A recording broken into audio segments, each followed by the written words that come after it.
Good afternoon, everyone. So today in the heat and mass transfer lecture series, we will see about a numerical upon a special type of fins which we have seen already. So there are three types of fins as we have seen, and those have been classified on the basis of boundary conditions. So those fins are heat flow, uh, the fin in infinitely long and temperature at the end of the fin, and the second one is the end of the fin is insulated, and third one is the fin is of finite length and losses heat by convection. So there are basically three types of fins on the basis of boundary conditions, and we have seen holistically about one fin where we have seen about the temperature distribution and heat transfer from the fin. So heat transfer is by the convection, that is Q fin equal to root under HPKAC T naught minus T infinity. T naught minus T infinity is also called as theta naught, and M is equal to root under HP upon KAC. So these are the terms which we have already seen, right? So today we will see a numerical upon the infinitely long fin or very long fin, right? So today we are going to see a numerical upon what we have studied so far. So the numerical tells that it is required to heat oil. Here what we have, it is required to heat oil to about 300 degree Celsius. कहने का क्या मतलब है जी, यहाँ पर आप एक fin को एज्यूम करिए इस तरीके से. आपके पास एक फिन है इस तरह, ये क्या है, इन्फाइनाइटली लॉन्ग फिन है. ये आपका इन्फाइनाइटली लॉन्ग फिन है जहां पर ये x का वैल्यू 0 होता है, यहाँ पर x का वैल्यू L है. बोलता है it is required to heat oil to about 300 degree Celsius for frying purpose. Oil को हम लोग गर्म करते हैं 300 डिग्री सेल्सियस तक. A ladle is used in the frying, मतलब जो भी जिसे हीट कर रहे हैं वो आपका है. The section of the handle is 5 millimetre into 18 millimetre. आपके पास इसका कोई डायमेंशन दिया है, कहाँ का दिया है, यहाँ पर आपका कुछ डायमेंशन दिया हुआ है. The surrounding are at 30 degree Celsius, यानी टी इन्फिनिटी दिया है जिसको टी ए बोलते हैं.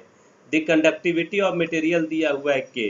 कहने का मतलब ये जो आपका फिन है, इस फिन का थर्मल कंडक्टिविटी के आपका दिया हुआ है, जो ये वैल्यू है. क्या क्या दिया है जी, तो यहाँ पर हम देख लेते हैं. टी नॉट, टी नॉट मतलब बेस का टेम्परेचर. बेस का टेम्परेचर मतलब जिस टेम्परेचर तक हमें पहुंचाना है वो टेम्परेचर हो गया ये 300 डिग्री सेल्सियस. साथ में दिया section of ladle 5 millimetre into 18 millimetre. कुछ नहीं, एरिया के लिए वो यूज होगा, यानी पी पेरीमीटर और उसके लिए. तो बी आपका दिया है 18 मिलीमीटर, कन्वर्ट करिए तो 0.018 मीटर होगा, और y का वैल्यू आपका दिया 5 मिलीमीटर. आप लोग को याद होगा कि मैं y और b किसको लिए थे, रेक्टेंगल. जो जब हम लोगों ने एनालिसिस किया था ना फिन का, एनालिसिस ऑफ फिन में हमने b और y लिया था. यहाँ पर कुछ इस तरह का होता है सरफेस 3 डायमेंशनल में, तो ये वाला आपका कुछ y था और एक आपका ये b था. आप लोग को याद होगा, ये मैंने करवाया है जब एनालिसिस ऑफ रेक्टेंगुलर फिन बताया था, राइट. साथ ही साथ फिन का लेंथ दिया हुआ है, कितना है जी, if the temperature at a distance of 380 millimetre from the oil should not reach 40 degree. यानी इसका स्टैग्नेंट टेम्परेचर दिया हुआ है, मैक्सिमम टेम्परेचर वहां पे दिया है 40 डिग्री का. ठीक है, तो डिस्टेंस हमारे पास मिल गया, वो है एल का वैल्यू 380 मिलीमीटर फ्रॉम, राइट. अब इसका थर्मल कंडक्टिविटी दिया है के का वैल्यू, वो है 205 watt per meter degree Celsius.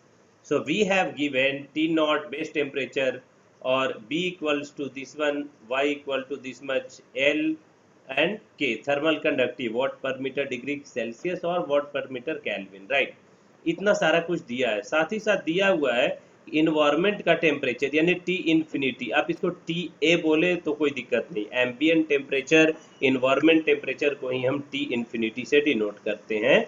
और इसका टेम्परेचर दिया हुआ है क्वेश्चन में, सराउंडिंग का टेम्परेचर 30 डिग्री सेल्सियस. ये सारा कुछ आप लोग के पास यहाँ पर दिया हुआ है, करेक्ट. फाइंड करना, determine the convective heat transfer coefficient. कहने का मतलब क्या हुआ, समझिएगा बात को. आप लोग को थोड़ा सा कॉन्सेप्ट में दोबारा रिवाइज कर देता हूँ. यहाँ पे ये आपका बेस का टेम्परेचर कहलाता है, ये इन्वायरमेंट का टेम्परेचर कहलाता है, ये हीट ट्रांसफर कोएफिशिएंट हो गया इन्वायरमेंट का, एयर हुआ या what ever it may be, ये हो गया आपका ऑयल है यहाँ पर हीट ट्रांसफर कोएफिशिएंट उसका, करेक्ट। उसके बाद ये x जीरो है, x इक्वल टू एल, मतलब यहाँ से यहाँ ये वाला l है आपका लेंथ, ये b और y दोनों दिया है, तो यहाँ से हमें पेरीमीटर भी मिल जाएगा और क्रॉस सेक्शनल एरिया भी मिल जाएगा, जो कुछ भी पूछा है मिल जाएगा। Perimeter 2 into L plus Y, और एरिया हो जाएगा आपका b इंटू वाई एरिया, ये आप लोग को पता है। तो ये सारा चीज है। तो जब आप लोग को मालूम है कि यहाँ पर क्वेश्चन पूछा कन्वेक्टिव हीट ट्रांसफर, जब ये सॉलिड है यहाँ पे तो थर्मल कंडक्टिविटी होगा इसका, लेकिन साथ ही साथ आप लोग देख रहे हैं, मैंने जब एनालिसिस बताया था तो साथ में आप लोग को मैंने ये भी बताया था कि हीट का ट्रांसफर जो होगा इन्वायरमेंट में वो यहाँ से यहाँ ये कॉन्वेक्शन के द्वारा हो रहा है, यहाँ मीडियम का ट्रांसपोर्ट के द्वारा हो रहा है। कहने का मतलब सॉलिड और लिक्विड फेज में हीट का ट्रांसफर हो रहा है, ये वाला फिन से बाहर का इन्वायरमेंट में जाएगा, तो हीट ट्रांसफर कोएफिशिएंट होगा h, और ये h हमारे क्वेश्चन में दिया हुआ नहीं है। तो h को कैलकुलेट करने के लिए हम लोग क्या करेंगे, अप्लाई करेंगे सारे वैल्यू जो हम लोगों ने पढ़ा है। अब यहाँ पे चूंकि क्वेश्चन में कुछ भी मेंशन नहीं है, ये इनफाइनाइटली लॉन्ग फिन है, ये इनफाइनाइट लॉन्ग फिन है, ऐसा क्वेश्चन में कहीं पर मेंशन नहीं है, तो हम कैसे एज्यूम करते हैं, ये लेंथ के द्वारा 380 मिलीमीटर का जो लेंथ है इसके तुलना में 5 मिलीमीटर के तुलना में या 18 मिलीमीटर के कंपेयर में ये काफ़ी ज़्यादा है, इसीलिए इसको हम इनफाइनाइट फिन बोलते हैं। यानी B और Y के कंपेयर में अगर L बहुत ज़्यादा हो गया, मतलब 10 टाइम्स 20 टाइम्स हो गया, देखिए ये कितना ज़्यादा है, तो क्या होगा, ये इनफाइनाइट लॉन्ग फिन होगा। अगर ये इनफाइनाइट लॉन्ग फिन हुआ तो तुरंत हमारे पास दिमाग में दो ही चीज आना चाहिए, दो ही फॉर्मूला है। एक तो फॉर्मूला होता है जी आपका टेम्परेचर डिस्ट्रीब्यूशन का, एक होता है आपका टेम्परेचर डिस्ट्रीब्यूशन का इक्वेशन, वो याद होना चाहिए, और दूसरा हीट ट्रांसफर का इक्वेशन। हीट ट्रांसफर इक्वेशन क्या क्या होता है, तो देखिए, एक तो आप लोगों ने पढ़ा है theta upon theta not equal to e to the power M X, ये आप लोगों ने पढ़ा है। थीटा का मतलब जी T minus T naught, T minus T infinity upon T minus T infinity upon, एक सेकेंड, यहाँ पर हो गया आपका T minus T infinity upon हो जाएगा T not minus T infinity, ये आप लोग को पता है यहाँ पे, राइट। यहाँ पर आप लोगों को भली भांति ये बात मालूम है कि फॉर्मूला हम लोग क्या अप्लाई करते हैं, तो होता है T minus T infinity upon, ये है आपका थीटा नॉट, तो हो जाएगा T not minus T infinity, ये फॉर्मूला बन गया, equals to e to the power M X. अब क्वेश्चन में क्या है, ये सारा चीज हमें देखना पड़ेगा, क्या क्वेश्चन है उसके अकॉर्डिंग क्या पुट कर सकते हैं, लेकिन m मालूम है। m क्या होता है जी, m का फॉर्मूला होता है, आप लोग को पता है, m equal to root under H P upon K A C. h क्या होता है आपका हीट ट्रांसफर कोएफिशिएंट, p क्या होता है पेरीमीटर, k होता है थर्मल कंडक्टिविटी, ac होता है क्रॉस सेक्शनल एरिया। तो आप यहाँ ये वाला फॉर्मूला यूज करके m कैलकुलेट करिए, और ये m को यहाँ रख करके आप ये यहाँ से h कैलकुलेट हो जाएगा। तो ये हमारा मकसद होगा क्वेश्चन को सॉल्व करने का, ये स्टेप्स होगा जिसके द्वारा हम इस क्वेश्चन को सॉल्व करेंगे, राइट। देखिए, अब मैं इस क्वेश्चन पे आता हूँ और क्वेश्चन में देखता हूँ कि हम क्या अप्लाई कर सकते हैं और कैसे कैलकुलेट करेंगे, राइट। ये आपका फिन दिया हुआ था जिसका बेस का टेम्परेचर मैंने आपको बना के दिया, ये लेंथ है पूरा, ये टेम्परेचर हो गया इसका, किसी भी एक पॉइंट पे कह रहा है जहाँ इंसुलेशन करेंगे, मतलब इंसुलेट नहीं एंड वाले पॉइंट पे। उसके बाद ये सारा उसका डायमेंशन दिया है, ये 5 और ये 18 का, ये वाला पोर्शन जो यहाँ का है वो कैलकुलेट करना है। तो हम लोगों का अभी जस्ट हम लोग पढ़े हैं कि T minus T infinity upon T not minus T infinity is equal to e to the power minus of M X. मैंने एम एक्स लिखा था शायद, एक बार माइनस एम एक्स होता है इक्वेशन में, राइट, जो हम लोग डेराइव किए थे। यानी ये टी माइनस टी इन्फिनिटी को ही हम लोग थीटा बोले थे, और ये वाला वैल्यू थीटा नॉट हुआ था, is equal to e to the power minus of M X, ये हुआ। अब इसको सॉल्व करना है, तो कैसे सॉल्व करेंगे, देखिए टेम्परेचर की बात है, तो टेम्परेचर हमारे पास यहाँ पर दिया हुआ है कि जो टेम्परेचर है जिसको सॉल्व कर रहे हैं उसको आप क्या करेंगे, अगर आप इस वाले इक्वेशन को उल्टा कर दो, अगर इस इक्वेशन को आप क्या करेंगे उल्टा रखेंगे तो वह क्या हो जाएगा, ये रिवर्स हो जाएगा दोनों। जब रिवर्स हो जाएगा तो टी नॉट ऊपर चला जाएगा, तो T not minus T infinity upon T minus T infinity और ई के पावर माइनस एम एक्स है, ये वन अब क्या हो जाएगा, ये नेगेटिव आपका पॉजिटिव हो जाएगा। यहाँ पे सॉल्व करके देखो, सॉल्व करो तो क्या बन जाएगा 300 माइनस 30 क्वेश्चन में दिया हुआ है अपॉन 40, टी का वैल्यू 40 दिया हुआ है ये वाले पॉइंट पे, कहाँ पे, जब एक्स का वैल्यू एल है, जब एक्स का वैल्यू एल है तो टेम्परेचर की वैल्यू आपका 40 है, ये बाउंड्री कंडीशन के अकॉर्डिंग, राइट। ये हो गया 40 माइनस टी इन्फिनिटी पता है 30 equals to e to the power M, positive हो गया ये वाला, रिवर्स आ गया है तो थीटा नॉट अपन थीटा हुआ, ई के power M into X, X कहाँ कितना लेंथ पे है, ये जो टेम्परेचर आपका 40 हुआ है ये कहाँ पर हुआ है, इस x पे हुआ है, x कितना है जी, तो 380 है, जो कन्वर्ट कर लो 380 को तो जगह 0.38। अब आप इसको अप्लाई करिएगा, सॉल्व करिएगा कैलकुलेटर से, तो डायरेक्ट मैं वैल्यू लिख दे रहा हूँ, सॉल्यूशन आप करिएगा कैलकुलेटर का हेल्प से, 8.673 ये आ गया आपका m।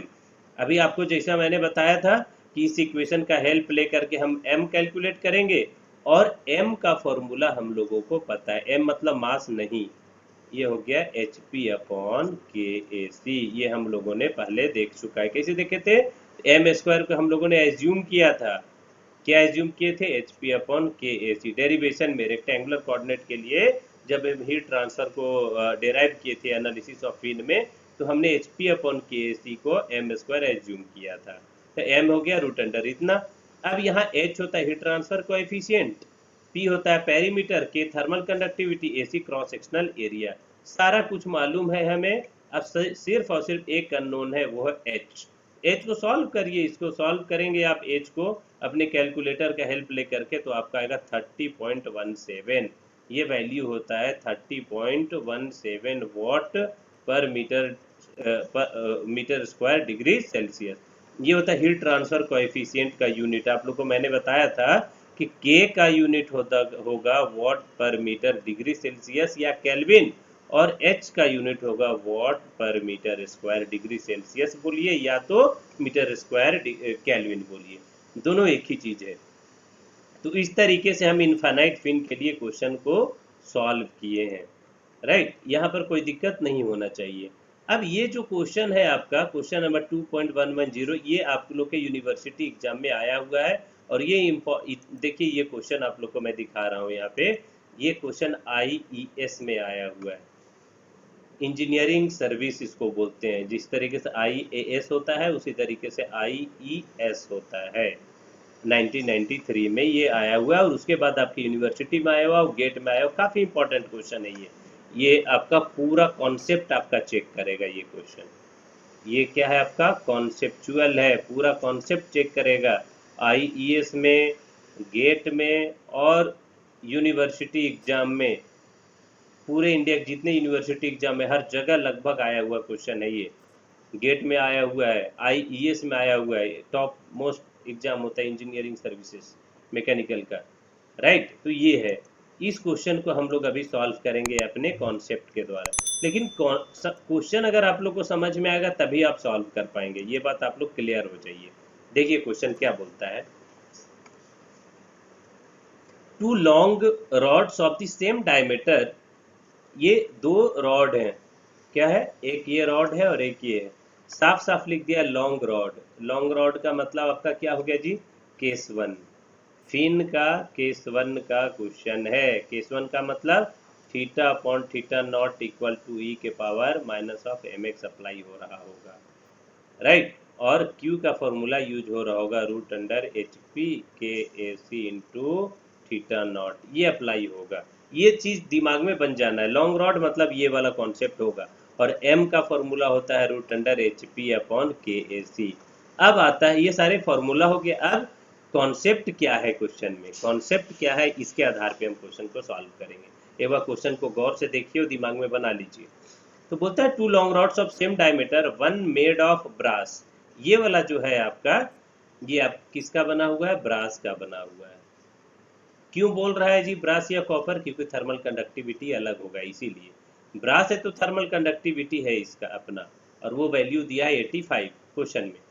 कितना है के का वैल्यू यहाँ पर? 85 ये दिया हुआ है। And other made of copper, ये आपका कॉपर का बना हुआ है। ये किसका है? कॉपर का बना है। कॉपर का है तो इसका के कॉपर होगा, दिया हुआ है। Have one of their ends inserted into the furnace, right? क्या है? तो दो रॉड है यहाँ पर इतना लेंथ का, and have one of their ends inserted into the furnace. इसका एक एंड ये वाला है, एक एंड ये है। ये कहाँ पे रखा है? एक फर्नेस है, इसको कोई फर्नेस बोलते हैं। अब ये फर्नेस होगा तो साफ साफ पता चल रहा है कि फर्नेस होगा तो आप लोग प्रोडक्शन में पढ़े होंगे कि इसका अपना कोई टेम्परेचर होगा, बेस टेम्परेचर। फर्नेस है तो हाई टेम्परेचर पे होगा, उसको हम बेस टेम्परेचर बोलते हैं, वो होगा T0। ये फर्नेस का एंड है, एक एंड हो गया इस टाइप का। मान लो कोई फर्नेस है तो हम ये वाले एंड में इस तरीके से फिन को इंसर्ट कर दिए हैं।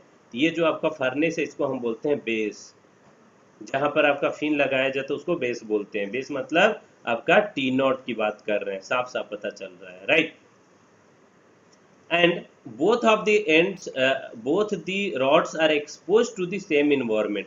दोनों रॉड को सेम इन्वायरमेंट में रखा गया। सेम इन्वायरमेंट का मतलब हीट ट्रांसफर कोएफिशिएंट सेम होगा दोनों के लिए। ये कॉन्सेप्ट बन जाना चाहिए। सेम इन्वायरमेंट का मतलब क्या हुआ? जो कॉन्वेक्शन का हीट ट्रांसफर होगा यहाँ से, ये आपका एक ही इन्वायरमेंट है। अगर ऑयल रखा होगा बाहर तो ऑयल होगा, वाटर रखा होगा तो वाटर होगा, एयर होगा तो एयर में रखा होगा, बट इन्वायरमेंट सेम है। इन्वायरमेंट का मतलब क्या हो गया जी?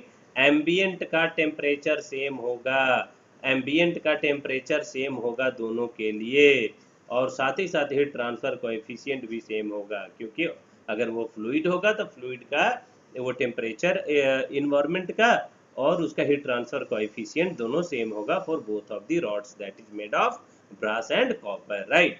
तो एट ए डिस्टेंस ऑफ, अब मैं इसे थोड़ा सा चलो रहने देते हैं। At a distance 105 millimeter away from the furnace end, बोलता है कि 105 मिलीमीटर दूर फर्नेस के एंड से the temperature of the brass rod is 120। Brass कौन सा है? ये वाला है।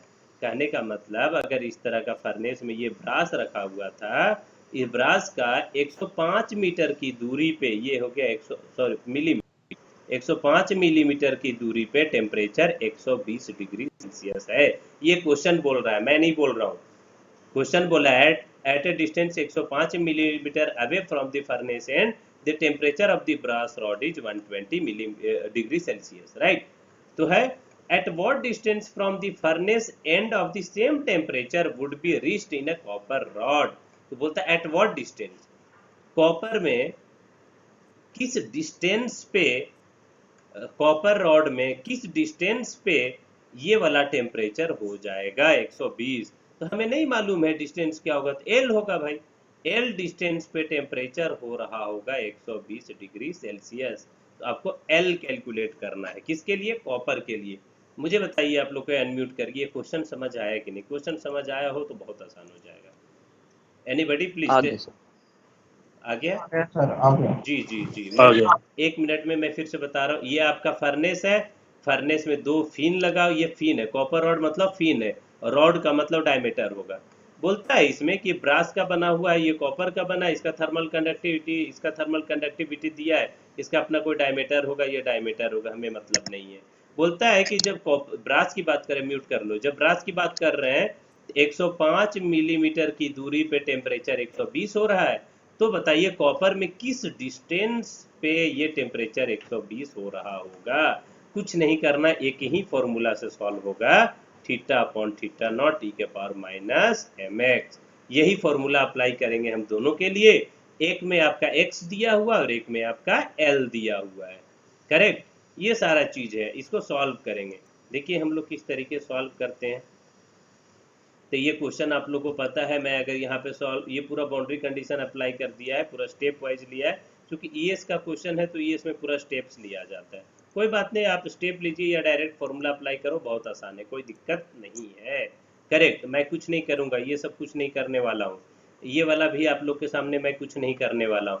मैं डायरेक्ट ये वाला फॉर्मूला अप्लाई करूंगा यहाँ पे, ये, क्योंकि आप लोग को पता है ये ईएस का क्वेश्चन है ना, इसीलिए क्या हुआ कि पूरा एक्सप्लेन करके लिखना पड़ता है, ये सब्जेक्टिव क्वेश्चन होता है, तो इसने एक्सप्लेन किया, लेकिन हम लोग को तो पता है ना जी, ये वाला सारा स्टेप नहीं पता है, रेक्टेंगुलर कोऑर्डिनेट के लिए सब किए हुए हैं ना, तो हम लोग डायरेक्ट आएंगे यहाँ पे, theta upon theta naught will be equal to T minus T infinity upon T not minus T infinity will be equal to e to the power minus of M X, ये होता है। तो बताइए temperature क्या हो जाएगा यहाँ पे, तो टेम्परेचर हो जाएगा आपका टी इन्फिनिटी, ये वाला को इससे इससे मल्टीप्लाई कर दो, टी इन्फिनिटी ऐड हो गया है, plus T not minus T infinity into e to the power minus of M X, ये फॉर्मूला टेम्परेचर का बनेगा। अब हमारा काम आसान हो गया है। कैसे आसान हुआ है, तो ये टेम्परेचर दिया है, कहाँ दिया है, 120 पे, 120 डिग्री सेल्सियस हो रहा है। कब ये 120 कब हो रहा है जी, जब ये x का वैल्यू कुछ दिया हुआ है, राइट, x का वैल्यू कितना है, म्यूट कर लो भाई जिसका भी है, क्यों बेवकूफ जैसा काम कर रहे हो, ये हो गया 105 मिलीमीटर, 105 मिलीमीटर की दूरी पे आपका टेम्परेचर 120 डिग्री सेल्सियस दिया हुआ है। इन्वायरमेंट का टेम्परेचर दोनों के लिए सेम होगा, बेस का टेम्परेचर दोनों के लिए सेम होगा, टी इन्फिनिटी सेम होगा आपका, एम का वैल्यू यहाँ पर हम कैलकुलेट करेंगे और देखेंगे क्या होता है, राइट, ये चीज है। इस तरीके से क्वेश्चन नंबर ये 1 का, और यही इक्वेशन दूसरे के लिए लेना, जो वैल्यू रहेगा उसको हम लोग सॉल्व करें, देखते हैं किस तरीके से क्या वैल्यू आता है। तो टी आपने देखा 120, x का वैल्यू 105 पे, 105 पे 120 हो गया, ये हो गया फर्स्ट वाला कंडीशन। अब हम लोग यही चीज दूसरे कंडीशन के लिए अप्लाई करके देखते हैं क्या बनता है, राइट, जो भी वैल्यू था हमने अब यहाँ पे पुट किया है, टेम्परेचर 120, टी इन्फिनिटी है ये आपका टी नॉट, ये माइनस m1 इंटू ये हो गया x का वैल्यू किस डिस्टेंस पे हुआ, ये आप लोग को पता है। अब बोलता है कि सेकेंड, जैसे पहला वाला कंडीशन हम लिए थे केस 1, जब हम लोग यहाँ पर केस 1 की बात करते हैं, केस 1 में दिया हुआ है 120 is equal to T not plus T not minus T infinity E के power minus of m1 into X, कितना डिस्टेंस पे 120 हुआ था, x पे, x के वैल्यू है 0.105, ये हो गया केस नंबर 1। केस 2, केस 2 का इक्वेशन क्या होगा, तो टेम्परेचर तो 120 ही होना है ना, उसने बोला है कि 120 होगा, कहाँ, लेंथ पे, लेंथ नहीं मालूम है, यहाँ फॉर्मूला बन जाएगा, ये वाला क्या बनेगा, फॉर्मूला बनेगा यहाँ पे, एक सेकेंड, हाँ, टी इन्फिनिटी, सॉरी ये वाला टी इन्फिनिटी, ये जो टी नॉट लिखा ना मैंने, वो आपका है यहाँ पे टी इन्फिनिटी, राइट, ये फॉर्मूला है यहाँ टी इन्फिनिटी। तो यहाँ हो जाएगा ये T infinity plus plus T not minus T infinity e to the power minus m2 होगा, यहाँ m2 क्यों होगा जी, m1 और m2 चेंज है दोनों का, m2 इंटू एक्स, एक्स हमें नहीं मालूम, यही तो कैलकुलेट करना है, 120 डिग्री सेल्सियस कितना लेंथ पे हो रहा होगा, हम l एज्यूम किए हैं, m1 और m2 अलग अलग लिए, क्यों लिए हैं, क्योंकि m का फॉर्मूला होता है root under H P upon K A C, H तो सेम होगा, के अलग अलग है ना दोनों का, क्रॉस सेक्शनल एरिया भी तो अलग होगा, पी अलग होगा, तो एम आपका डिफरेंट होगा, ये दो फॉर्मूला बना।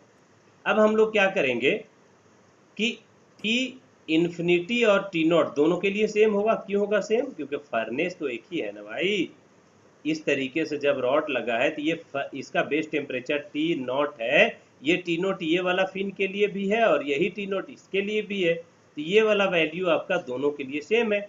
और टी इन्फिनिटी अभी जस्ट बताए थे कि क्वेश्चन में लिखा हुआ है कि सेम इन्वायरमेंट में एक्सपोज हुआ है, तो टी इन्फिनिटी आपका सेम होगा दोनों क्वेश्चन के लिए, राइट। अब हम लोग सॉल्व करते हैं, तो इक्वेशन, ये दोनों इक्वेशन को अगर आप लेकर के चलेंगे तो आप देखेंगे कि सब कुछ को अगर आप डिवाइड वाइड करते हैं तो आपका फॉर्मूला कुछ इस टाइप से बनेगा, ये बन जाएगा, क्योंकि दोनों का इक्वेशन सेम है। अगर ये बनता है तो आप लोग को पता है कि अगर कोई भी बेस x के power a equal to X के पावर b होता है तो a इक्वल्स टू b होता है, तो यहाँ पर हो जाएगा minus of m1 into 0.105 will be equal to minus of m2 into L, minus से ये माइनस चला गया, राइट। तो L का फॉर्मूला हो जाएगा जी m1 अपॉन m2 इंटू 0.105, ये बन के आ गया है L। अगर हमें m1 और m2 दोनों मिल जाता है तो L हमें मिल जाएगा, और m1 का फॉर्मूला होता है HP अपॉन K1 इंटू ए क्रॉस सेक्शनल एरिया, m2 का ये होगा, राइट। दोनों को डिवाइड करो, m1 by m2, h cancel out हो जाएगा दोनों तरफ, और अब क्या बचेगा यहाँ पे, ये क्रॉस सेक्शनल एरिया की बात कर रहे हैं, डायमीटर सेम था दोनों का, क्रॉस सेक्शनल एरिया भी कैंसिल आउट हो गया है, h आपका कैंसिल आउट हो गया तो पेरीमीटर भी कैंसिल आउट हो जाएगा, क्या बचेगा, थर्मल कंडक्टिविटी बचेगा, दोनों दिया हुआ है। Thermal conductivity ratio 2.1, m1 upon m2 का वैल्यू हो गया 2.1, तो L हो जाएगा आपका 2.1 इंटू 0.105। कहने का मतलब, अब इसको सॉल्व करेंगे, L कितना होगा, 220 मिलीमीटर। समझिए बात को, इसका इसका हम लोग जो है सो कि पढ़ते ये देखते हैं कि क्या कहने का मतलब है। कहने का मतलब ये हुआ कि अगर किसी भी फर्नेस में इस तरीके से दो रॉड लगे हुए थे, तो ये वाला था आपका कॉपर का था शायद, हाँ ये कॉपर का था शायद, और नहीं ये ब्रास था, ये आपका ब्रास है और ये वाला आपका कॉपर का है।